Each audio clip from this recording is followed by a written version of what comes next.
Muito boa noite a todos, muito boa noite a todas que estão conosco nessa noite que tenho certeza vai ser maravilhosa, já está sendo maravilhosa pela oportunidade que temos aqui de nos rever, né, de estarmos compartilhando momentos especiais para todos nós, apesar do distanciamento que a pandemia da Covid-19 tem nos imposto nesses dias, né? Mas é com imensa alegria, com os corações cheios de gratidão a Deus por nos permitir isso, que a gente hoje vai mais uma vez conversarmos acerca de situações, de questões importantes para as nossas vidas, sempre como alicerce a nossa doutrina espírita. E hoje, um dia extremamente especial, já que temos uma pessoa muito doce, muito querida para os nossos corações, que vai nos falar. É a Ana Tereza, que prontamente atendeu a nossa solicitação. Muito obrigado de antemão por isso, Ana. E a gente tem certeza que vamos todos sair daqui muito melhores do que a gente está chegando agora. Para as nossas reflexões iniciais, antes de partirmos para a nossa prece, nós vamos fazer uma leitura aqui que é do Espírito Emmanuel, e foi publicada na revista Reformador de junho de 1954. Nessa época, minha mãe tinha 5 aninhos, meu pai tinha 11. Eu acho que eu não sei onde que eu estava aí no plano espiritual, se eu estava encarnado em algum outro canto, mas em 1954, Emmanuel ditou essa mensagem que está publicada na revista Reformador de junho de 1954, intitulada Nem Todos os Aflitos. Nos diz Emmanuel o seguinte: a aflição é um desafio que poucos suportam, lição que raros aprendem e tesouro que não se recebe facilmente. Depois de regulares períodos de paz e de ordem, a alma é visitada pela aflição, que, em nome da sabedoria divina, lhe afere os valores e as conquistas. Raros, porém, são aqueles que a recebem dignamente. O impulsivo, quase sempre, converte-a em crime ou falta grave. O impaciente faz dela a escura paisagem do desespero, onde perde as melhores oportunidades de servir. O triste desvaloriza-lhe as sugestões e dorme sobre as probabilidades de autossuperação em longas e pesadas horas de choro e de desânimo. O ingrato transforma-a em calhaus com que apedreja o nome e o serviço de companheiros e de vizinhos. O indiferente foge-lhe aos avisos como quem escapa impensadamente da orientadora que lhe renovaria os destinos. O leviano esquece-lhe os ensinamentos e perde o ensejo de elevar-se, por sua influência, a planos mais altos. O espírito prudente, contudo, recebe a aflição como o oleiro, que encontra no fogo o único recurso para imprimir solidez e beleza ao vaso que o gênio idealiza. Se a tempestade purifica, e se o fel, por vezes, é o exclusivo medicamento da cura, a aflição é a porta de acesso ao engrandecimento espiritual.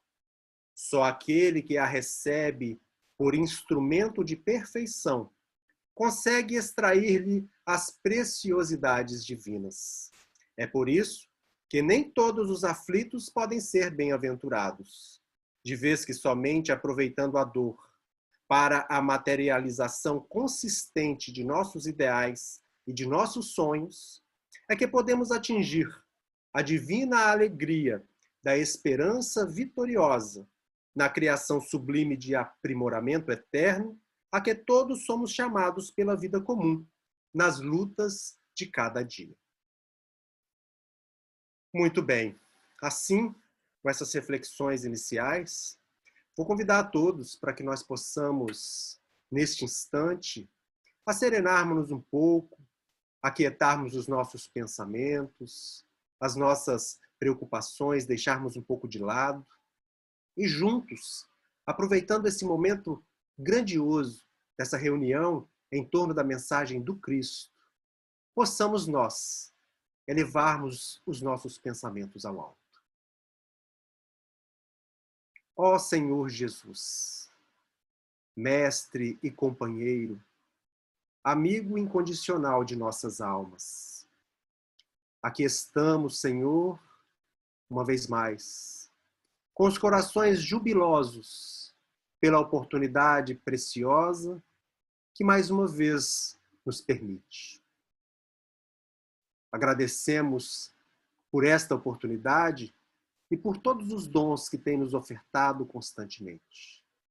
Nesta noite, rogamos uma vez mais a tua inspiração, ó Mestre, para que possa dilatar-nos o entendimento, dilatar-nos os sentimentos, para que possamos apreender tudo aquilo que nos for explanado nesta noite.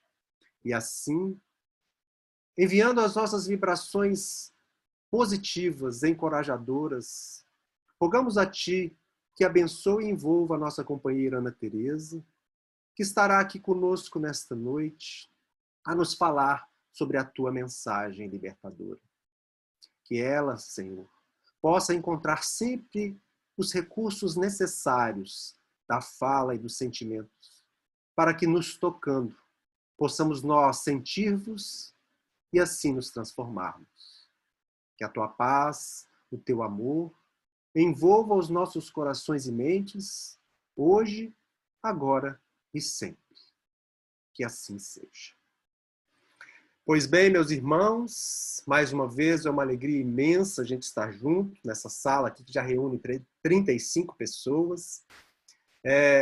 Como eu disse, é uma noite extremamente importante e feliz para os nossos corações, onde nossa companheira Ana vai nos falar sobre o tema Bem-aventurados os aflitos.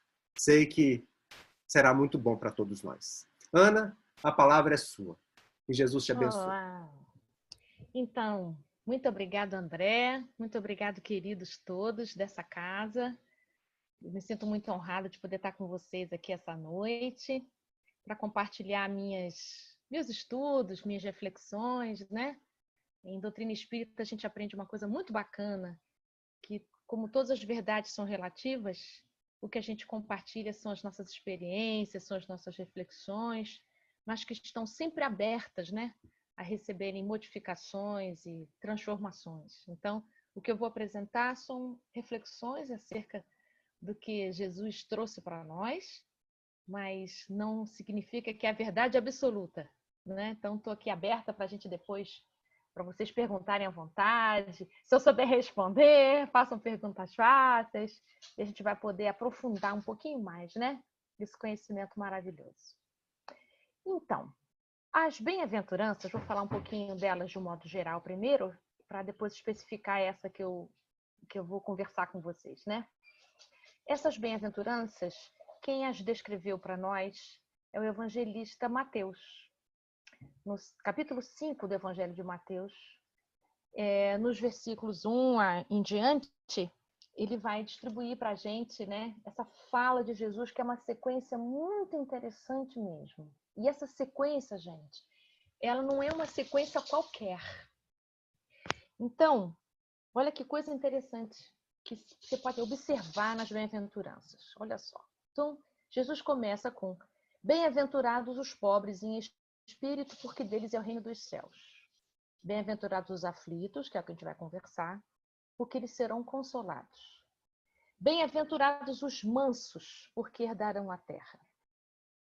Essas três primeiras bem-aventuranças, está falando da relação do homem com ele mesmo. Então, eu preciso ter uma postura humilde, eu preciso me encontrar com as minhas aflições e preciso buscar a mansuetude do coração. Aí as três seguintes: bem-aventurados os que têm fome e sede de justiça, bem-aventurados os misericordiosos, bem-aventurados os limpos de coração. Essas três falam da relação da gente com os outros, não é? E as três últimas: bem-aventurados os pacificadores, porque serão chamados filhos de Deus, bem-aventurados os perseguidos por causa da justiça, porque deles é o reino dos céus, e bem-aventurados que padecem perseguição por minha causa, porque é grande o vosso galardão nos céus. fala da relação da gente com a causa de Cristo, né? Com a causa do amor. Então, é muito interessante a gente ver essa ampliação, e é por isso que é nessa sequência. Então, Jesus não começou as bem-aventuranças pela última, bem-aventurados que padecem perseguição por causa de mim, né? Por causa da minha doutrina, né? Por causa do amor. Começa com a necessidade da gente buscar a humildade do coração. Então, isso é muito importante da gente compreender, didático, porque isso faz a gente compreender que para a gente dar conta das grandes causas, a gente precisa começar no nosso coração. Então, o trabalho de mudança do mundo, o trabalho de transição planetária que a gente está experimentando agora de uma maneira tão palpável e tão visível através da pandemia, mas não é a única estratégia da transição, mas é uma das. Não começa do lado de fora, começa do lado de dentro. Então, bem-aventurado aqueles que conseguem já trabalhar a humildade no seu coração. Porque deles é o reino dos céus. Onde é que está o reino dos céus? No nosso coração? Não é em nenhum lugar fora. Então, as bem-aventuranças começam com um trabalho interior, que é o encontrar-se, né, com esse nosso lugar menor. Menor não é de menor valor. Menor porque nós somos menor do que Deus de verdade. Então, para a gente poder compreender a bem-aventurança que a gente vai trabalhar hoje, que é bem-aventurados os aflitos, a gente precisa compreender que para a gente poder ser bem-aventurado na aflição, porque não é qualquer aflição que Jesus está dizendo que é uma bem-aventurança. Nós seremos bem-aventurados na aflição quando essa aflição decorre de um estado de humildade. Por isso que primeiro bem-aventurados pobres em espírito. Pobres em espírito é isso. É sem arrogância, sem orgulho, é com seu coração humilde.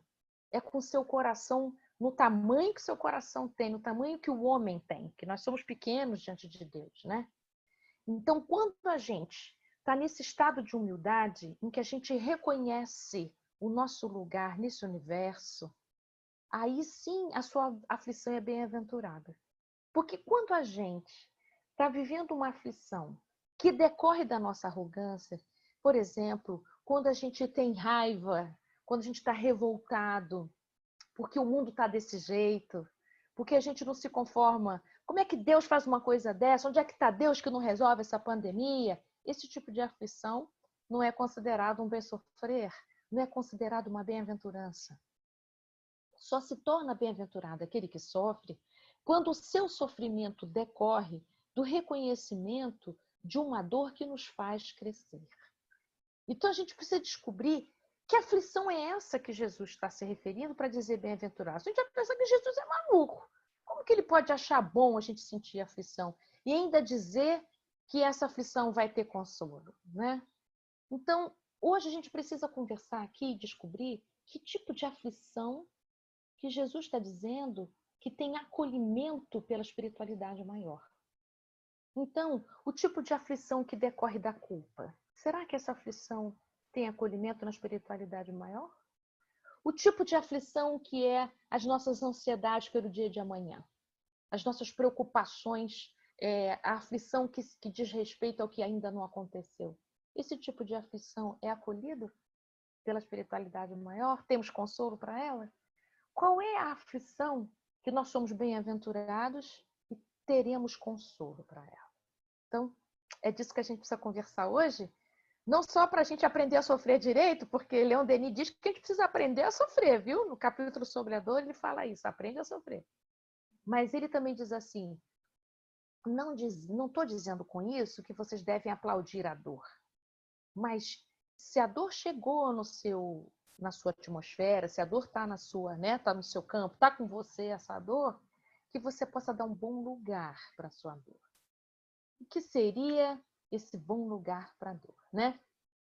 Então, eu conversando com o André, quando eu escolhi esse tema para a gente poder conversar nessa noite de hoje, eu me detive nela por duas razões. Primeiro, porque não só pela minha profissão de psicóloga, e estou acolhendo muita gente com aflitos, né? Mesmo de verdade. Mas como nós estamos vivendo nesse momento uma aflição coletiva de grande intensidade e grandes dimensões que a gente jamais experimentou, né? Nós estamos juntos aqui nesse vídeo, isso aqui é uma bênção, porque tem muita gente que está no hospital internado. Tem muita gente que está trabalhando agora como médico, como enfermeiro, e que está vivendo uma grande tensão. É como se fossem soldados que vão ser abatidos em algum momento, não se sabe qual. É um estado de profunda ansiedade. Então, que benção a gente poder estar reunido aqui, cada um na sua casa, no conforto do lar, a gente podendo conversar o que a gente gosta, né?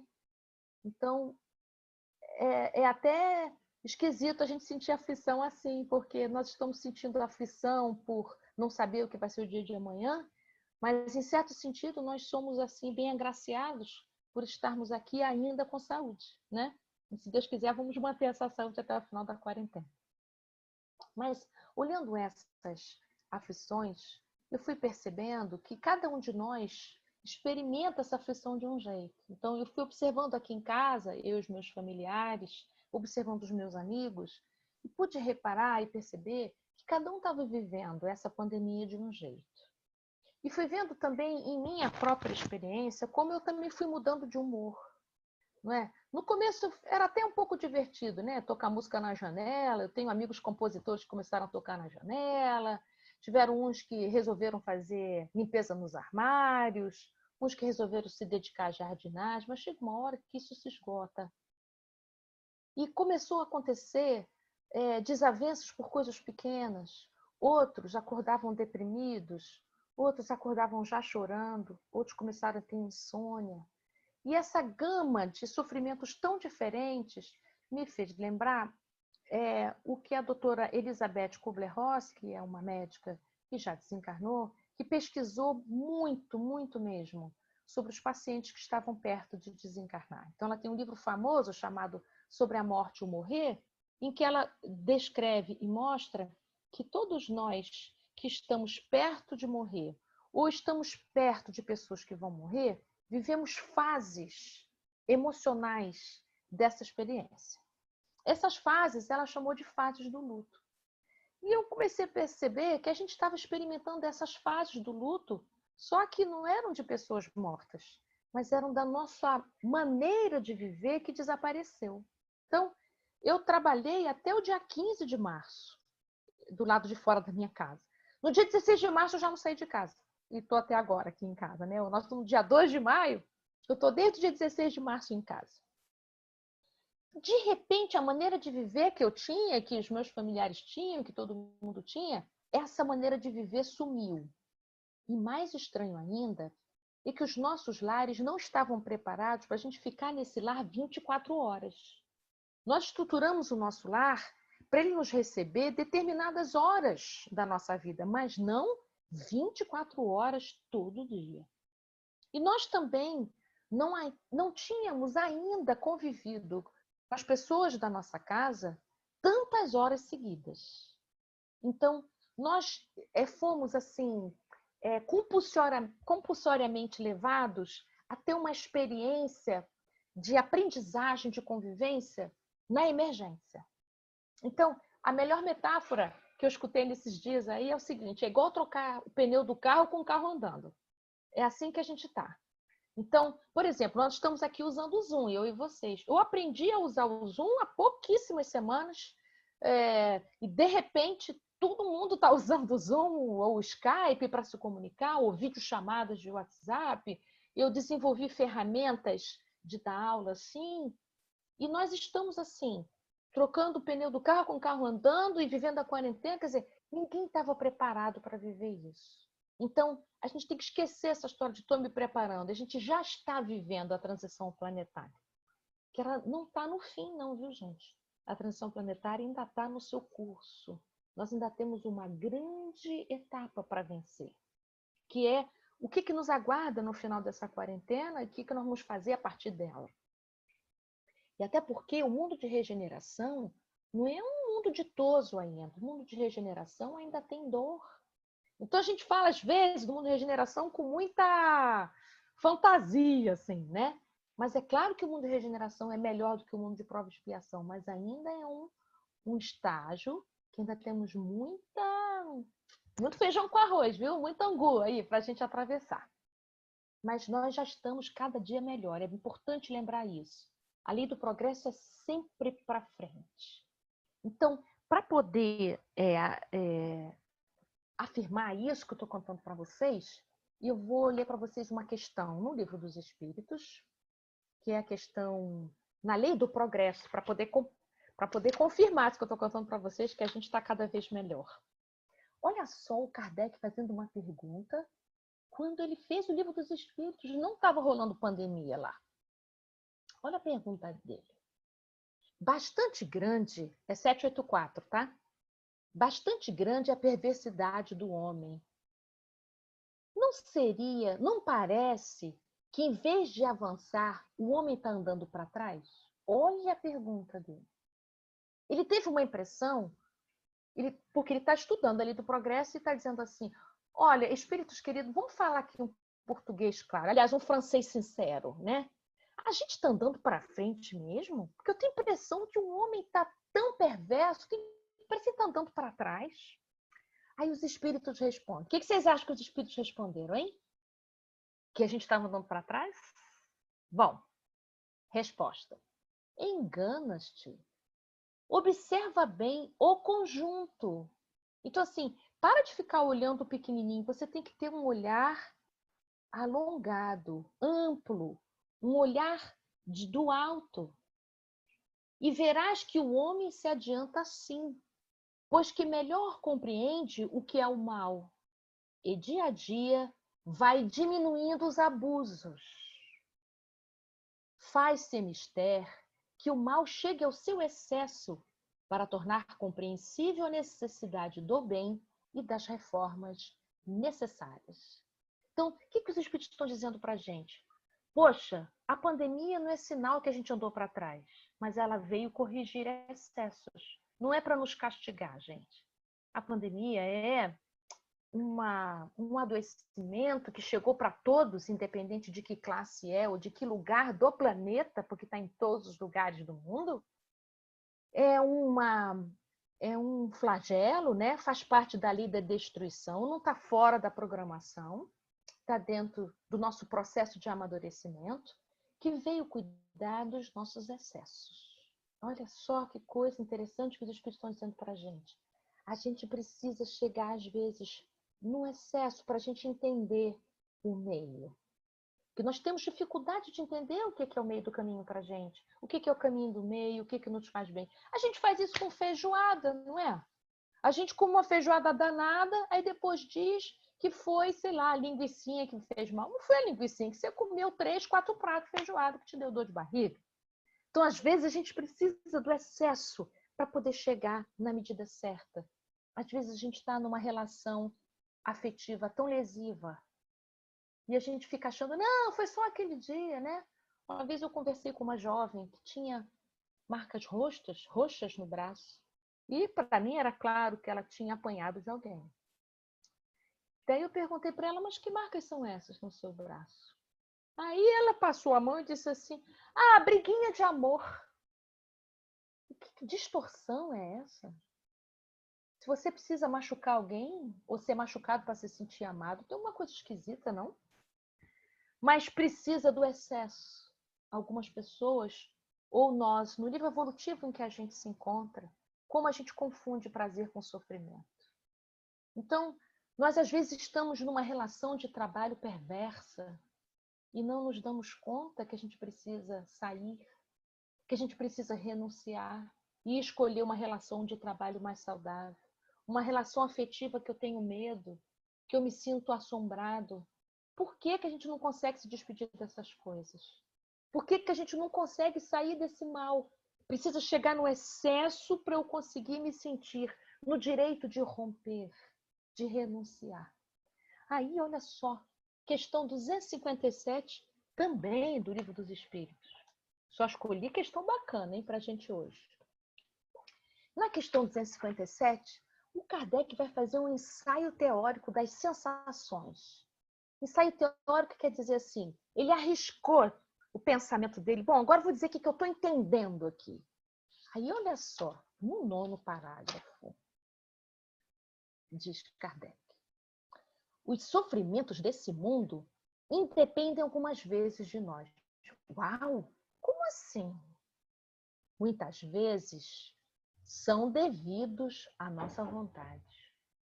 Volte à origem dos seus sofrimentos e verá que a maior parte dos teus sofrimentos são efeitos de causa que você poderia ter evitado se não tivesse ido aos seus excessos. Uau! O que ele está dizendo para a gente?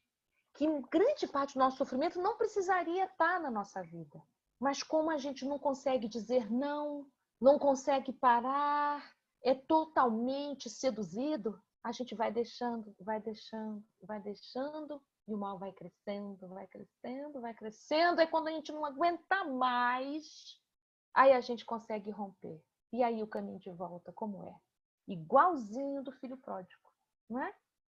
Que ele vai indo no excesso do mal, vai indo na miséria, até ele não ter mais o que comer. Começa a comer comida dos porcos, começa a comer sobra dos outros, aí começa a entender, opa, saí demais do meu caminho, isso já não é mais liberdade, né?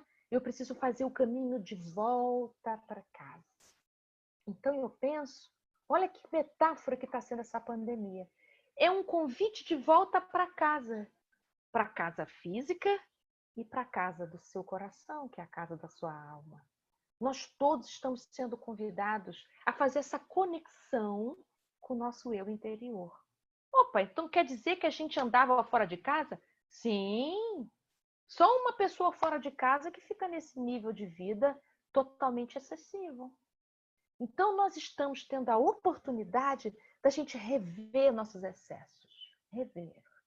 A maneira excessiva que a gente consome, rever a maneira excessiva que a gente trabalha, rever a maneira excessiva de apego. Então, nós estamos sendo convidados a poder descobrir o que é essencial. O que é essencial para a minha vida? Quais as relações essenciais? Quais os objetos essenciais? Qual é o consumo essencial? Vocês repararam que a gente está usando pouquinho a roupa? Pois é, pouquinho o sapato, pouquinho a roupa. Esse pouquinho mostra o que é essencial mesmo para a gente viver. Carro na garagem? Podia ser qualquer um, não é? Agora pode ser qualquer um, a gente não usa mesmo. Então a gente está sendo convidado a olhar assim, nossa, minha vida pode ser mais simples, com menos angústia, com menos ansiedade, com menos aflição. Então, qual é o tipo de aflição que Jesus diz que resolve através do consolo, né? As aflições que se referem às coisas essenciais da nossa vida. Aí, olha que coisa interessante. Vou mostrar para vocês agora no Evangelho. No capítulo 5, que é o capítulo das aflições, né? É o capítulo Bem-aventurados os aflitos. No capítulo 5, peraí que eu chegar lá no 5. No capítulo 5, vou ler para vocês, uma afirmação importantíssima dos Espíritos no item 9. E hoje eu estou cheia de 9, né? 257, parágrafo 9, capítulo 5, item 9 do Evangelho. Olha só essa frase aqui. Não há crer, no entanto, que todo sofrimento suportado nesse mundo corresponde a uma falta anterior. Não! Não. Nem todo sofrimento que você está passando é porque você errou no passado. Então significa que eu posso estar experimentando a pandemia e não necessariamente eu preciso estar aqui chorando dia e noite. Não, não preciso. Por quê? Porque, gente, quem está desencarnando nessa pandemia, que não foi por imprudência nem negligência, é porque precisava desencarnar mesmo. Então a gente precisa separar as coisas. Não quer dizer que com isso a gente vai ser desatento, nem é por isso que a gente vai deixar de orar pelos nossos irmãos que estão doentes. Mas é para a gente compreender. Eu vi um videozinho importante do Divaldo, que ele disse assim, que se ele desencarnar pela pandemia, que a gente não acha que a pandemia é culpada por essa desencarnação. É porque ele já está idoso mesmo. Muito interessante ele falando isso, né? Então, muitos de nós teríamos que desencarnar e está sendo através da pandemia.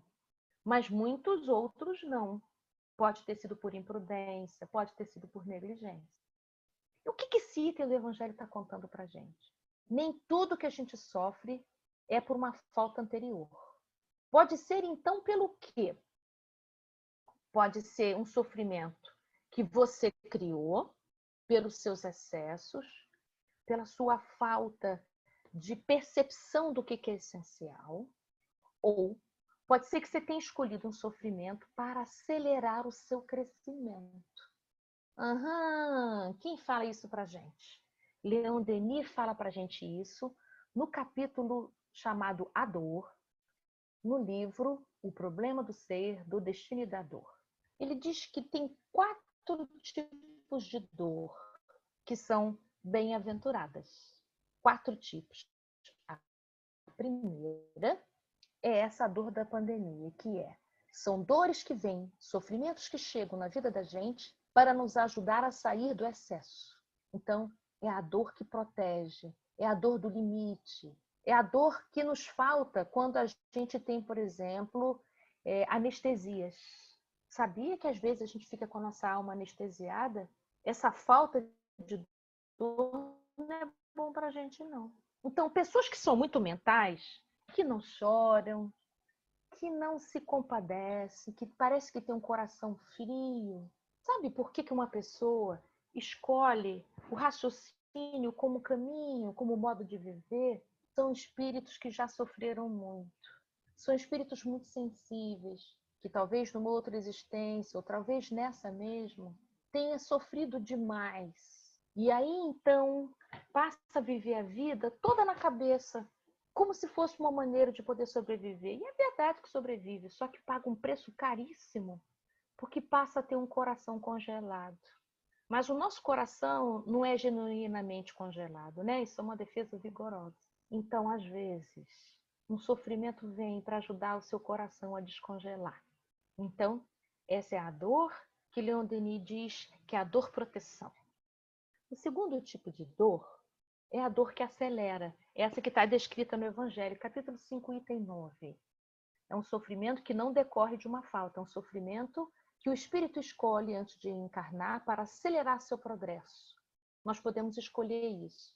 Semelhante a quando a gente, por exemplo, está num determinado emprego público e você quer alçar um cargo melhor para poder ter melhores condições e você se submete a um concurso interno.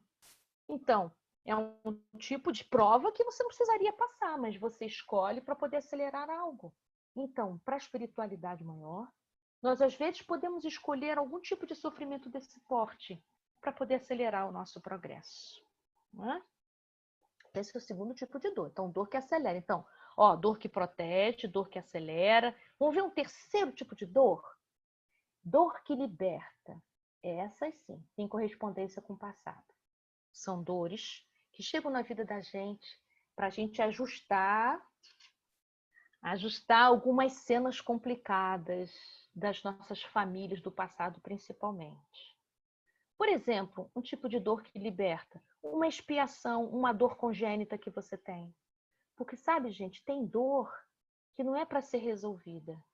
Tem dores, as dores crônicas, são dores que trabalham a nossa resiliência, são dores que é para a gente apenas não porque é doloroso, é sustentar. Então é para a gente se despedir da pressa de resolver, entender que aquela dor vai te acompanhar até você aprender uma determinada lição. Então, tem dores que ficam a sua vida todinha, encarnação todinha você lida com aquele filho complicado. A sua encarnação todinha você lida com a sua diabetes. Sua encarnação toda você lida com uma síndrome A, síndrome B, enfim. Essas que você não pode escolher dar, que a gente chama de expiação, é chamada pela espiritualidade maior de dor que liberta. É dor que nos torna aprendizes, que vai como um cinzel numa escultura, vai lapidando, sabe, a nossa alma. A gente vai mudando rigidez da nossa alma, vai mudando teimosia da nossa alma, vai mudando autoritarismo da nossa alma. É impressionante como determinados adoecimentos do corpo vai lapidando, vai melhorando as características da nossa alma. Impressionante isso. Não quer dizer que seja um castigo, é muito importante. Para a justiça divina, não existe castigo. Nós estamos nessa encarnação numa grande jornada de cura. É só tudo isso. Essa sua jornada veio te curar do quê? Isso você precisa se perguntar.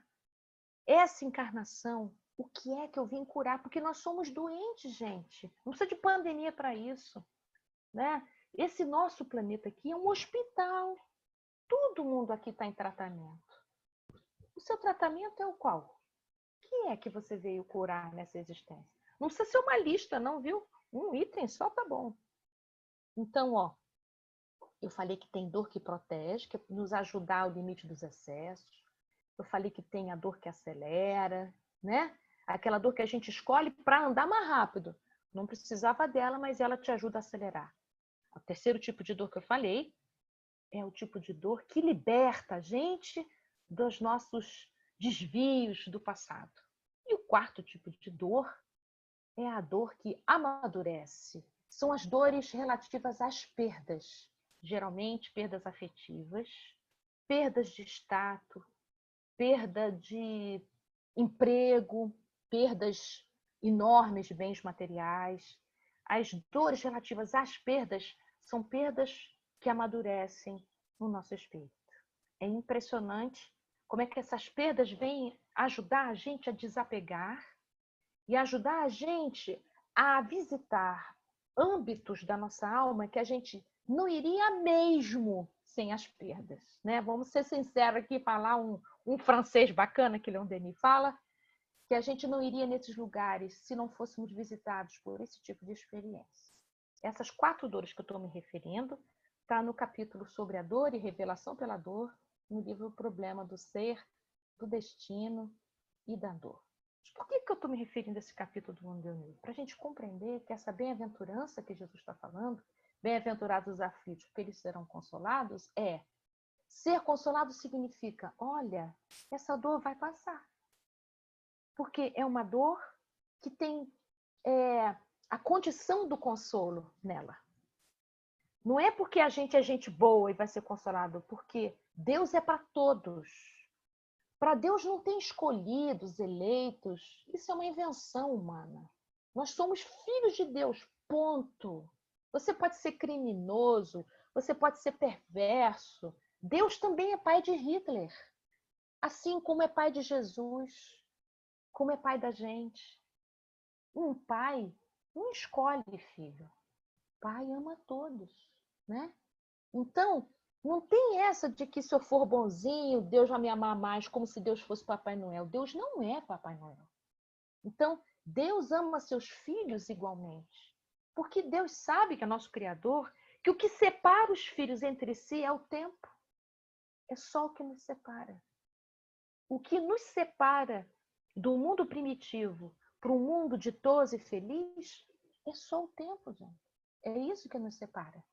Então, aonde nós podemos habitar no momento é um mundo de provas e expiações. E aqui é uma faixa evolutiva, não é? Vários graus aqui de amadurecimento. Mas essa faixa evolutiva significa que alguns vão estar mais próximos e mais rápidos de um mundo de regeneração e logo um mundo ditoso e feliz, outros estão mais perto do mundo primitivo, né? Então, nesse vai e vem, encarna, desencarna, é como se a gente fosse alocado na faixa mais adequada ao seu modo de viver.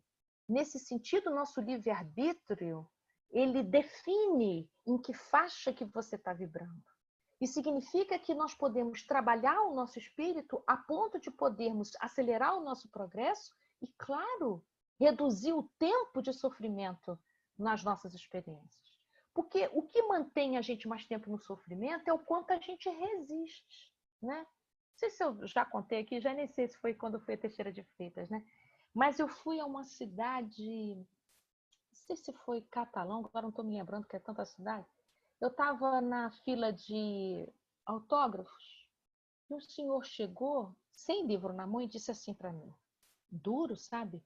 Ele disse assim, eu não comprei seu livro não, eu não quero autógrafo. Aí pensei eu com meus botões, então o que ele está fazendo na fila, né?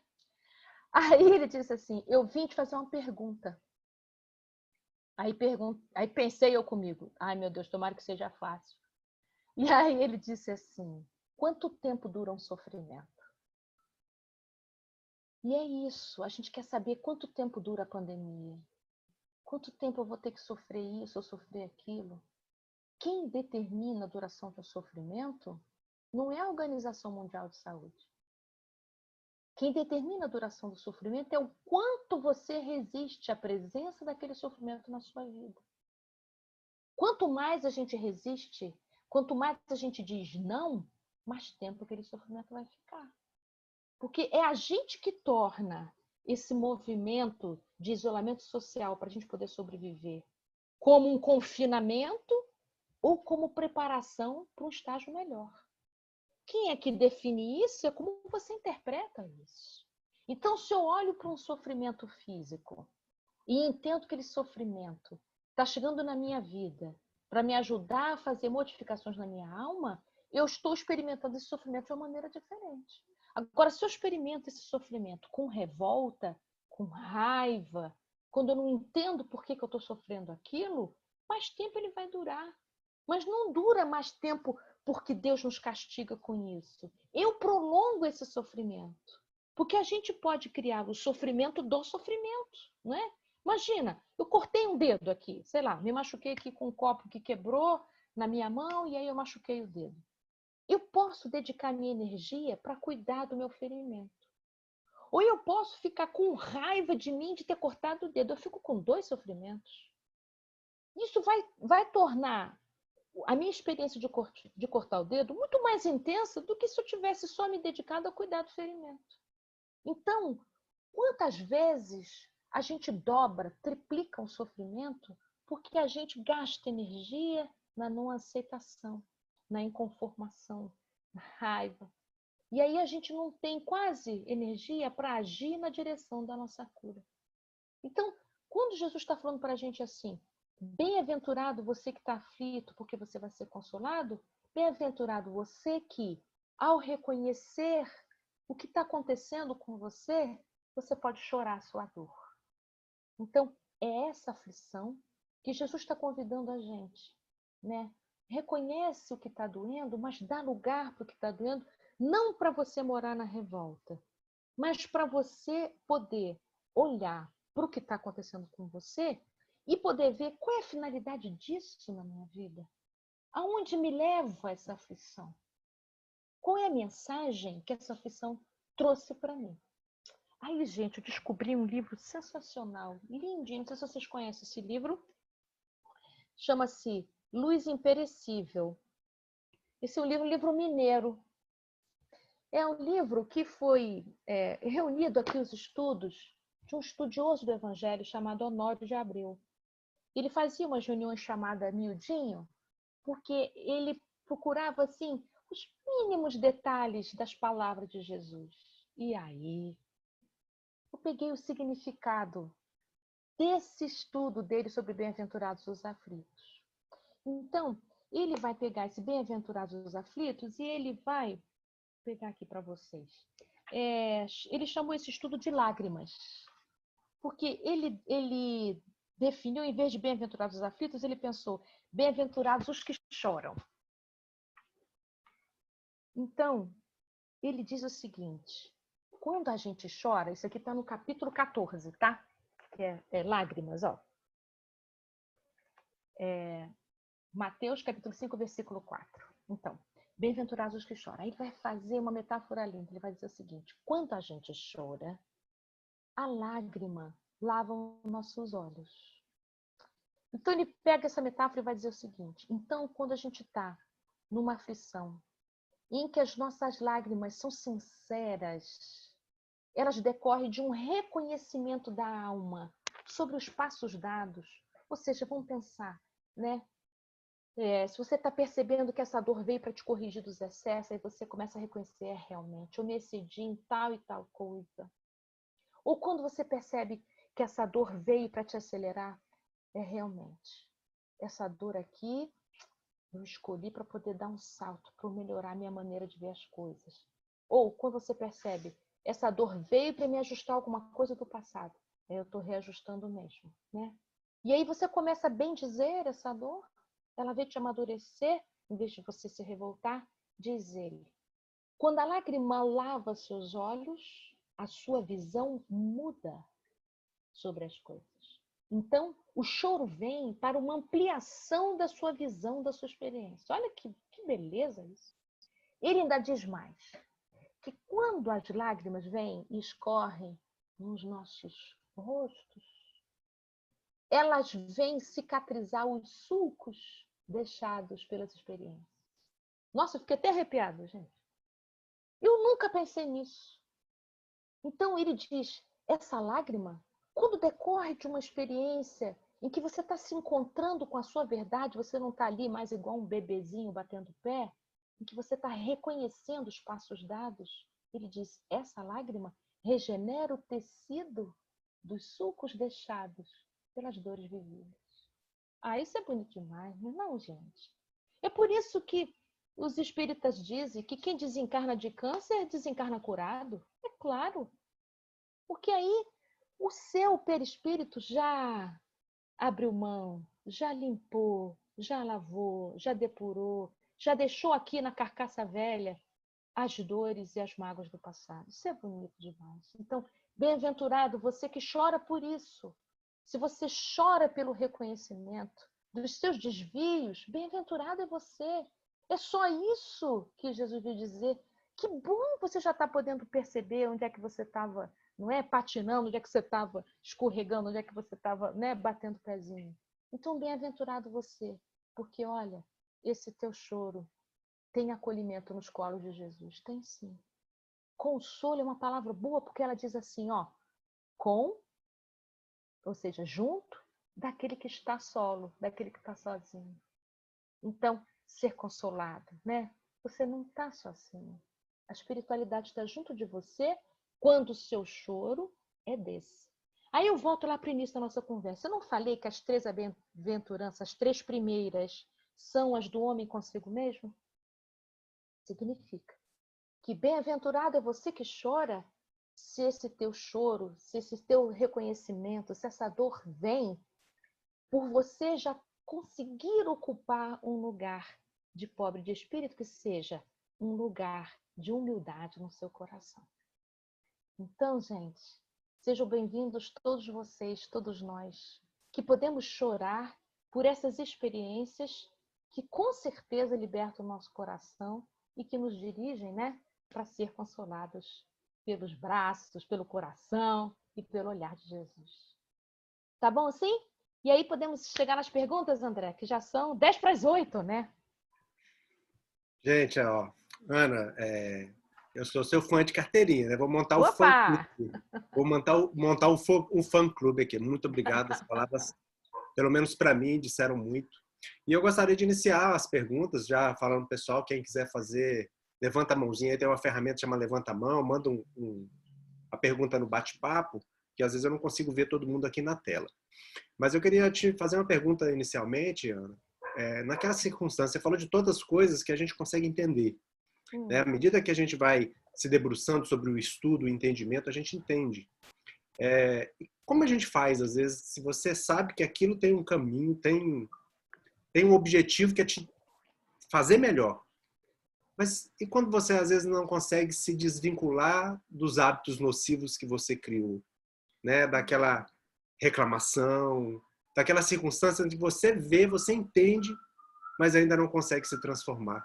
Qual o melhor caminho para a gente tentar transformar isso? Então você precisa descobrir o que faz você ainda ficar preso.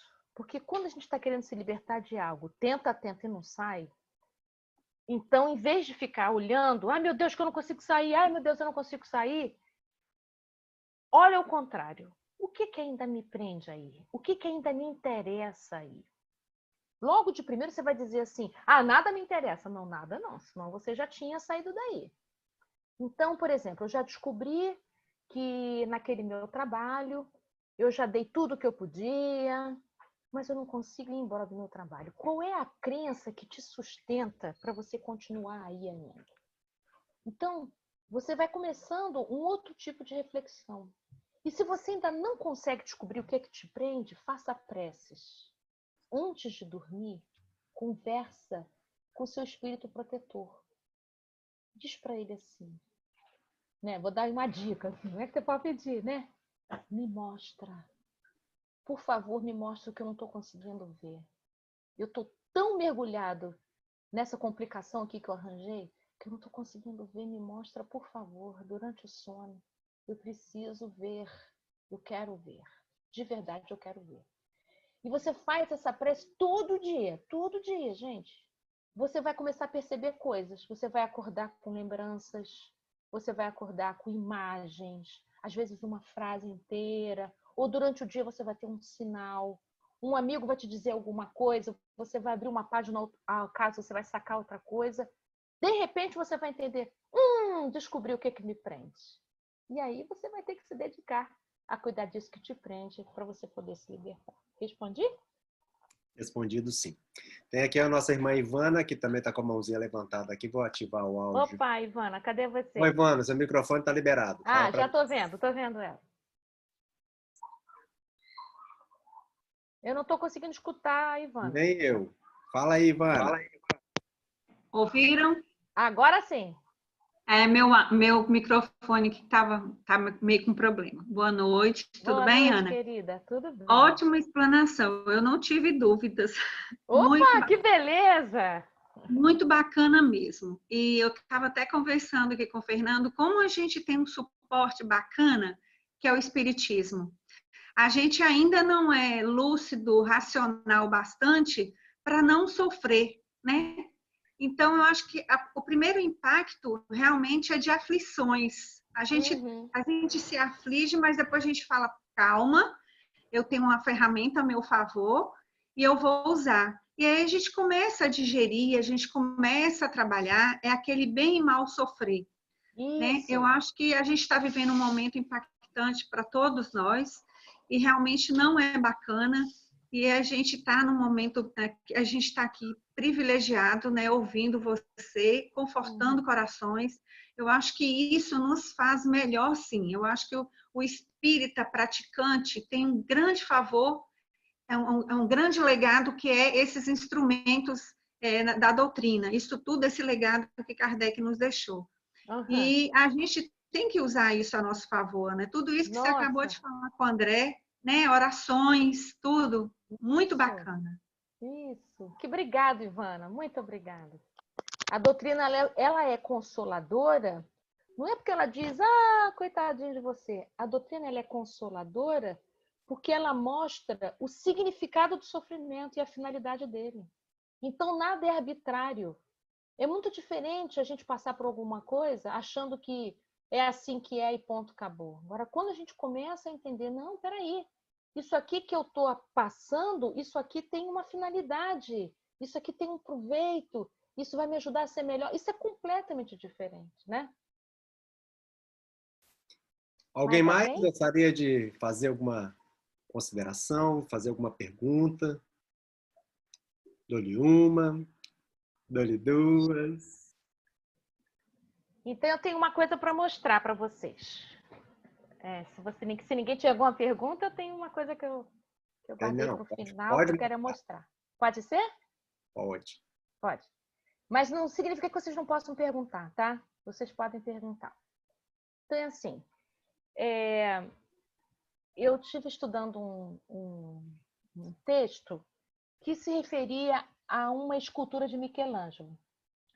Esse texto falava sobre as nossas experiências afetivas em relação a Jesus, enfim. E aí, eu fui ver essa escultura que eu vou mostrar para vocês aqui e descobri umas coisas que eu vi nesse texto que eu queria compartilhar com vocês que tem a ver com o nosso estudo de hoje. Então, peraí. Deixa eu compartilhar aqui. Vocês me dizem se deu para ver ou não a imagem assim que eu compartilhar. Dá para ver a imagem? Isso, deu para ver. Tá? Vou botar ela maior um pouco. Dá para ver? Dá, direitinho. Sim? Então, essa imagem, Michelangelo tinha menos de 30 anos quando ele esculpiu. Se chama Pietà, ou Piedade, né? Ou a Estátua da Compaixão. Ela é esculpida em mármore e ela está na cidade de Roma, lá na Basílica de São Pedro, onde o Papa faz as missas. Assim que você entra na igreja do lado direito, ela não é uma estátua alta, não é uma escultura baixa. E ela está com uma redoma de vidro porque precisa ser a prova de balas, eu não sei, porque eu acho que tem umas pessoas que, não sei, têm uns instintos meio complexos para a gente compreender, então eles fazem a prova de bala, então a gente não pode tocar com a mão, né? Mas eu queria mostrar para vocês algumas coisas que os estudiosos do Michelangelo apontam e eu queria mostrar para vocês para poder a gente conversar um cadinho sobre isso. Isso que Michelangelo quis mostrar nessa escultura é uma aflição, tá certo? É uma mãe com um filho nos braços, um filho morto nos braços, não é? Que é Maria com Jesus. Então, Michelangelo imaginou essa cena. A gente não sabe se essa cena aconteceu. Ele imaginou essa cena, que seria Maria pegando seu filho nos braços. E a arte tem uma maneira de comunicar as emoções de um jeito, gente, que ninguém consegue explicar falando ou escrevendo. Então, eu vou aqui parcamente, né, tentar transmitir para vocês o que esses estudiosos dizem. Então, eles dizem que os artistas fazem uma coisa chamada deformação das medidas, das dimensões, para poder expressar uma emoção. Então, vou mostrar algumas deformações para vocês. Por exemplo, a mão... Vocês veem a setinha do meu mouse? Sim. Vocês veem? Então, olha só a mão da Nossa Senhora aqui, da Maria. Olha aqui, o tamanho dessa mão. Vocês acham que ela tinha a mão desse tamanhão todo? Não. É uma mão desproporcional, né? Então, essa desproporção da forma, ela é feita provocadamente para nos emocionar ou para comunicar para a gente o que ele quis dizer. Então, eu vou mostrar algumas deformações e vamos ver o que será que Michelangelo quis mostrar para a gente. Então, tem essa mão enorme aqui. Vocês veem que Jesus era um homem de 33 anos, mas no colo de Maria, não parece que ele tem menos? E olha as pernas de Maria. Isso aqui, ó, o joelho e o tamanho da perna. Como se fosse gordo, como se fosse musculoso. Maria não tinha corpo musculoso. Mulheres não faziam exercícios físicos assim. Não iam para academia, né? Então, a desproporção dessa mão em relação a essa mão aqui, que é uma mão suave e menor. E também não combina com esse rosto pequeno. É um rosto aqui, ela está de olhos fechados e a cabeça levemente pendida, que demonstra uma aceitação, uma concordância com os desígnios divinos. Não é rosto de revolta, é um rosto compassivo, né? E o peito de Maria, ó, essa conformação grande que não combina com esse tamanho de rosto e assim por diante. Então, Michelangelo faz várias deformações, várias desproporções para poder expressar para a gente o nome dessa escultura. Ele deu o nome de Pietà, que quer dizer compaixão, piedade, né? Que é uma aflição, faz parte das bem-aventuranças. Esse é o tipo de bem-aventurança que recebe consolo, né? Então, aqui aparece uma coisa muito bonita, que para qualquer mãe, para toda mãe, inclusive para a mãe de um Salvador, que era Maria, o filho é sempre pequeno. E essa grandeza da mãe, em qualquer circunstância que seja, ela tem, olha só, as mãos e o colo e o peito fartos para acolher seus filhos. Então, Bem-aventurados os aflitos que serão consolados, bem-aventurados vocês, todos nós, que estejamos passando por uma aflição que a gente acha que não vai ter tamanho, que a gente não vai aguentar. Se está no seu colo, se está com você, sim, você tem força sim, mas você não tem essa força sozinho. Essa força vem com a sua fé, que lhe abre condições de poder ser auxiliado pelos espíritos que acompanham sua jornada. Vocês imaginam quanto Maria estava acompanhada nessa experiência? Que tipo de espíritos estavam juntos de Maria nesse instante? Porque José já havia desencarnado nessa época, né? Quantos espíritos estavam acompanhando Maria nessa experiência tão dolorosa, né? De receber seu filho, que para ela sempre foi pequeno, né? E sempre será para toda mãe. Então, por que eu trouxe essa escultura para vocês poderem, né, se lembrar do que é Bem-aventurados aflitos? Porque eu contei na palestra que o André me assistiu lá em outra cidade, né, lá em Recife, que a gente estava junto, que o Haroldo Dutra fez a tradução da palavra aflitos por enlutados. Então, na tradução dele do Novo Testamento, ele traduziu bem-aventurados os enlutados, aqueles que choram pelas aflições, pelas dores do mundo, né? Então, nós estamos experimentando, nesse momento de pandemia, uma aflição planetária, porque nós estamos de luto, sim. Nós estamos sentindo medo, nós estamos sentindo tristeza. Então, segundo o que Jesus está dizendo para a gente, é para a gente poder acolher esses nossos sentimentos, a gente poder se permitir chorar, não é se desesperar, mas a gente poder dar um lugar para essas aflições que não tem nome, que a gente não sabe nem por que está sentindo. Que nós estamos respirando a mesma psicosfera. Então é por isso que a gente está chorando de repente, estranhamente, ou sentindo uma raiva, ou sei lá, sentimentos esquisitos. Fazem parte. É apenas dar lugar para esses sentimentos. Bem-aventurado você que está enlutado. Isso vai passar, isso tem consolo, isso tem fim. E que possamos aí, igual a Maria, nessa escultura que eu trouxe para vocês, acolher tudo aquilo, por mais difícil que seja, mas que faz parte da sua experiência, acolher para que transformações necessárias e muito boas possam se operar na sua alma. Então, é isso, queridos. Ana. Oi, Ana. Oi, Lisli, diga, querida. Deixa eu te fazer uma pergunta. Você está falando... Você pergunta fácil. É fácil, para você tudo é fácil. Você está falando sobre essa dificuldade, né? Essas angústias do isolamento social. E quando você está vivendo assim, uma experiência muito boa, assim, ai, que ótimo! Nesse isolamento. Porque assim, eu só vejo as pessoas falando dos desafios. Eu tive muitos desafios, todos nós estamos tendo, mas eu estou sentindo assim, em mim tanto progresso, tantas coisas inusitadas, tantas coisas que eu estou experimentando diferente, tanta coisa, sabe assim, está sendo uma bênção para mim. Uhum. E assim, eu estou me sentindo fora de contexto. Da curva.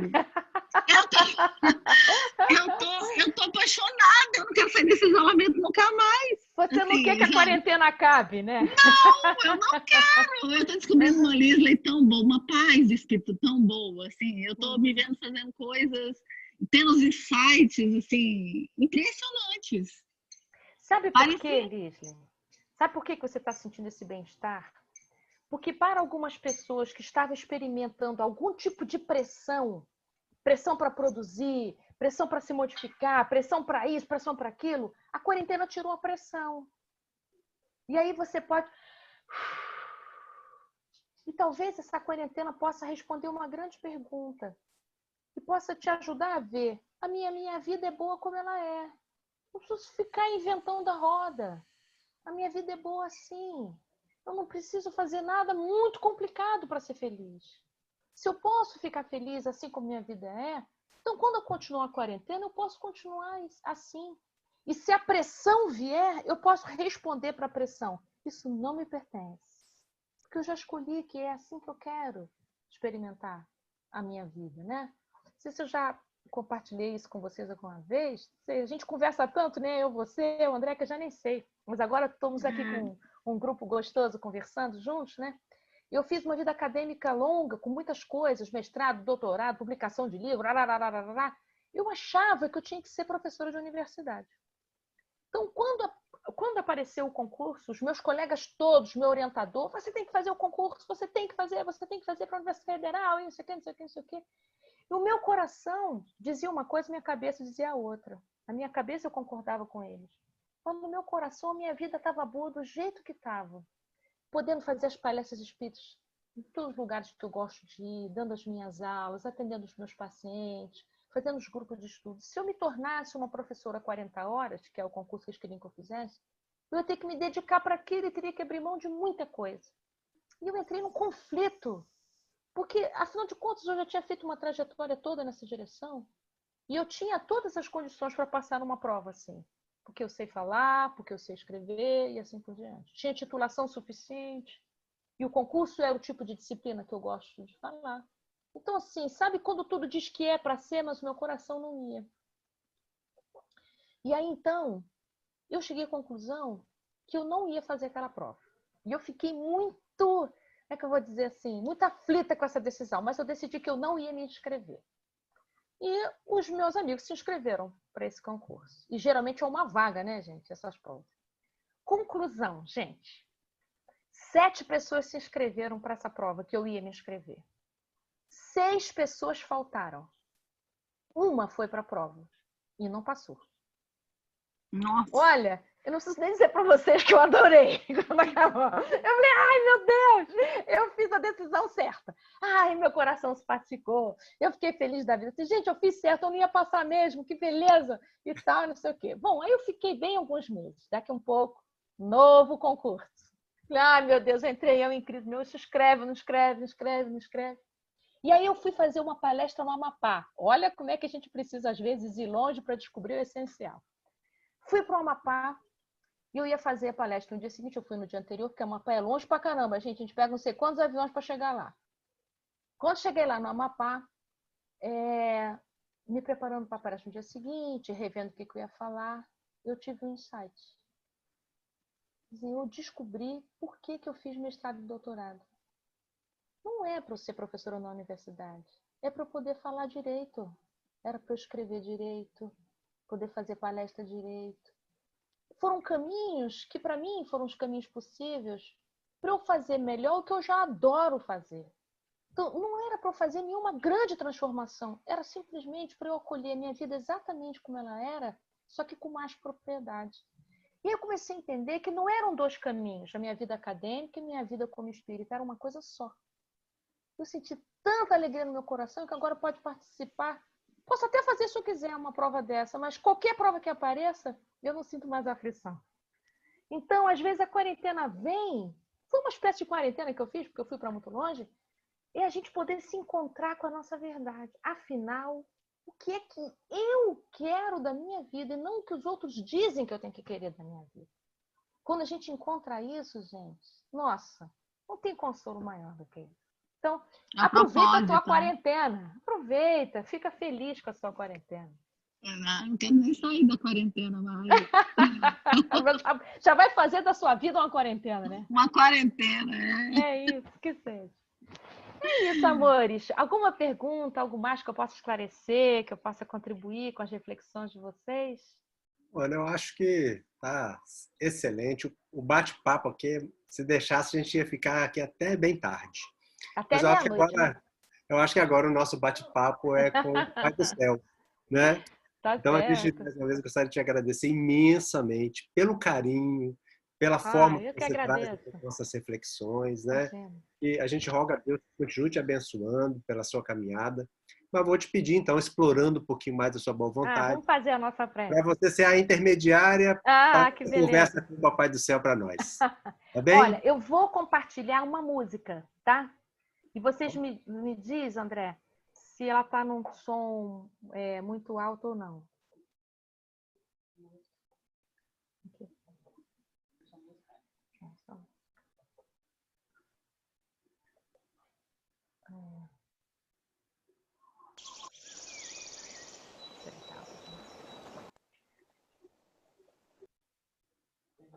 Posso tirar?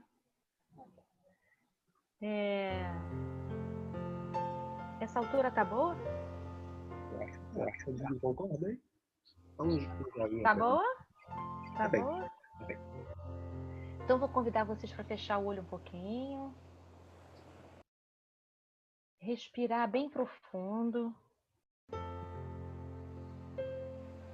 Procurar uma posição que seja confortável para você.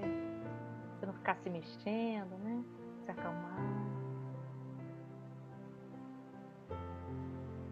Eu gostaria que você imaginasse que você está lá no salão da instituição que vocês frequentam. Imagina você sentadinho lá, onde acontecem as palestras públicas, onde a espiritualidade habita 24 horas. Imagina lá você. Imagina que você está recebendo passe. Imagina você nesse salão cheio de claridade espiritual.